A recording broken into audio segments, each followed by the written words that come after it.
قرآن مجید یہ فرماتا ہے کہ اپنی اولاد کو مفلسی کے ڈر سے قتل نہ کرو، ہم تمہیں بھی رزق دیتے ہیں، ہم انہیں بھی رزق دیتے ہیں۔ گویا اللہ تعالیٰ نے رزق دینے کا ایک وعدہ کر لیا ہے، لیکن ہم یہاں دیکھتے ہیں کہ لوگ اپنی بھوک اور افلاس سے اور رزق نہ ہونے کی وجہ سے خودکشی کر رہے ہیں، بچے مر جاتے ہیں۔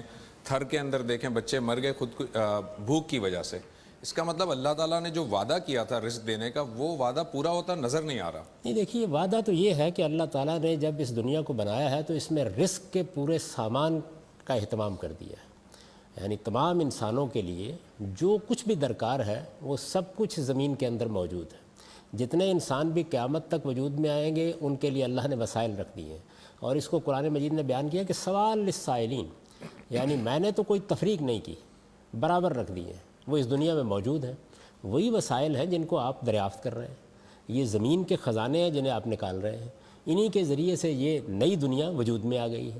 یہ جو کچھ بھی سائنس نے ایجاد کیا ہے وہ ایسا تو نہیں ہے کہ کہیں گھر بیٹھ کے ایجاد کر لیا، وہ اصل میں دریافتیں ہیں، یعنی اس کائنات کے اندر ہی وہ خزانے موجود تھے۔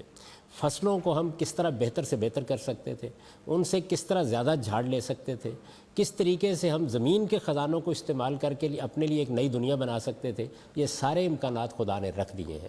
تو اس وجہ سے وہ یہ کہتا ہے کہ جو انسان بھی دنیا میں آتا ہے اس کا رزق موجود ہے، لیکن یہ رزق ایک قانون کے مطابق ملے گا، اور وہ یہ ہے کہ اس کو جد و جہد کرنی ہے، اس کو صحیح کرنی ہے۔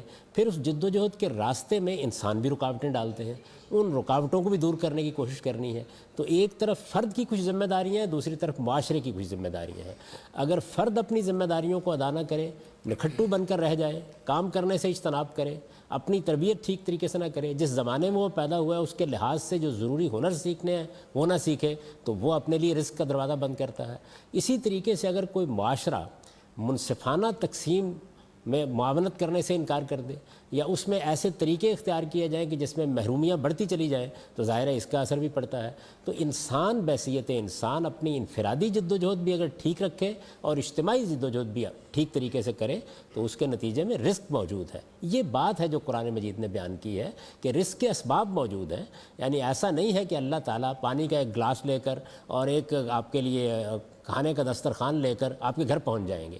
آپ کو اس کے لیے جد و جہد کرنی ہے، اسباب فراہم کرنے ہیں۔ یہ اسباب فرد نے بھی فراہم کرنے ہیں، یہ اسباب معاشرے نے بھی فراہم کرنے ہیں، یہ منظم ریاست نے بھی فراہم کرنے ہیں۔ ان میں سے کوئی بھی اگر اپنی ذمہ داری ادا نہیں کرے گا تو لوگ بھوکوں مریں گے۔